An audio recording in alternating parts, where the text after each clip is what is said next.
Di video sebelumnya kita sudah bahas dasar-dasar keuangan, cara lihat uang masuk keluar, bedain kebutuhan sama keinginan, sampai kenapa penting punya tabungan dan investasi. Sekarang kita naik level, gimana bikin uang kita lebih terarah, aman, dan konsisten buat masa depan. 1. Pentingnya tujuan keuangan. Bayangin, kamu naik ojek online tapi nggak kasih alamat tujuan. Ya drivernya bingung kan mau kemana. Ngatur uang juga sama, kalau kita nggak punya tujuan jelas, uang bakal habis ke mana-mana. Jadi, tulis aja. Dana darurat, DP rumah, liburan keluarga, persiapan pensiun. Dengan begitu, setiap rupiah ada arahnya. 2. Cara membuat anggaran. Kalau udah ada tujuan, sekarang bikin peta jalannya. Cara gampangnya pakai rumus 50-30-20. 50% buat kebutuhan wajib, makan, kontrakan, listrik. 30% buat keinginan, jajan, nongkrong, hobi. 20% buat tabungan atau investasi. Ibaratnya kayak piring makan, setengahnya nasi, wajib, sepertiganya lauk, hiburan, sisanya sayur sehat, tabungan. 3. Peran investasi. Nabung itu penting, tapi hati-hati. Kalau cuma ditaruh di celengan atau rekening biasa, nilainya bisa kalah sama inflasi. Investasi itu ibarat kamu tanam pohon. Awalnya kecil, tapi kalau dirawat, dia bisa berbuah terus. Bisa mulai dari yang sederhana, reksadana, emas, atau saham blue chip.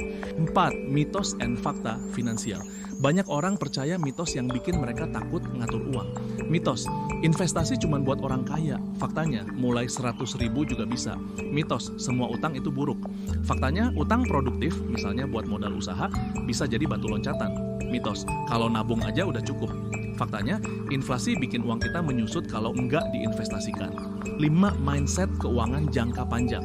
Ngatur uang itu maraton, bukan sprint. Lebih baik nabung 50.000 rutin tiap minggu daripada sekali setor 5 juta tapi habis itu enggak pernah lagi.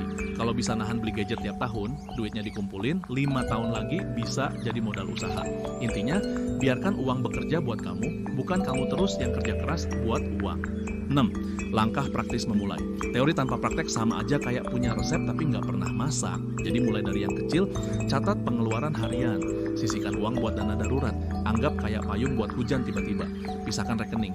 1 buat belanja, 1 buat tabungan. Mulai investasi kecil, nggak usah nunggu kaya dulu. Lakukan review tiap akhir bulan. 7. Kesalahan umum yang harus dihindari. Supaya nggak jatuh ke lubang yang sama, hindari ini. Gaya hidup lebih tinggi dari gaji. Nggak punya dana darurat, utang konsumtif, kayak gesek kartu kredit buat barang mewah, nggak pernah catat keuangan, menunda investasi karena alasan nanti aja. 8. Tips menjaga konsistensi. Jujur aja, ngatur uang gampang di awal, tapi susah dijaga. Biar konsisten, tetapkan tujuan jelas kayak target dana darurat 10 juta setahun. Atur transfer otomatis ke tabungan. Cari teman atau komunitas biar ada yang ngingetin, hadiahi diri sendiri kalau berhasil capai target. Selalu ingat alasan awal, kamu ngatur uang, entah untuk keluarga, kebebasan, atau masa depan. 9. Pentingnya literasi keuangan. Punya uang tanpa ilmu itu berbahaya. Banyak orang gajinya besar tapi tetap bangkrut karena nggak ngerti cara kelola. Dengan literasi keuangan kita jadi bisa ambil keputusan tepat. Mana prioritas, gimana hadapi inflasi, sampai cara hindari jebakan utang. Ilmu keuangan itu kayak kunci, makin banyak tahu, makin banyak pintu peluang yang bisa kita buka. 9. Pentingnya literasi keuangan. Punya uang tanpa ilmu itu berbahaya. Banyak orang gajinya besar tapi tetap bangkrut karena nggak ngerti cara kelola. Dengan literasi keuangan, kita jadi bisa ambil keputusan tepat. Mana prioritas, gimana hadapi inflasi, sampai cara hindari jebakan utang. Ilmu keuangan itu kayak kunci, makin banyak tahu, makin banyak pintu peluang yang bisa kita buka. Jadi, dari awal kita udah belajar banyak hal.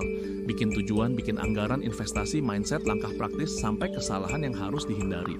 Intinya, ngatur uang itu bukan soal kamu kaya atau miskin, tapi soal kebiasaan kecil yang dilakukan konsisten. Mulai dari hari ini, catat pengeluaranmu. Simple, tapi efeknya besar. Kalau kamu merasa video ini bermanfaat, jangan lupa like, subscribe, dan bagikan ke teman-temanmu. Yuk, kita belajar bareng supaya masa depan finansial kita lebih aman.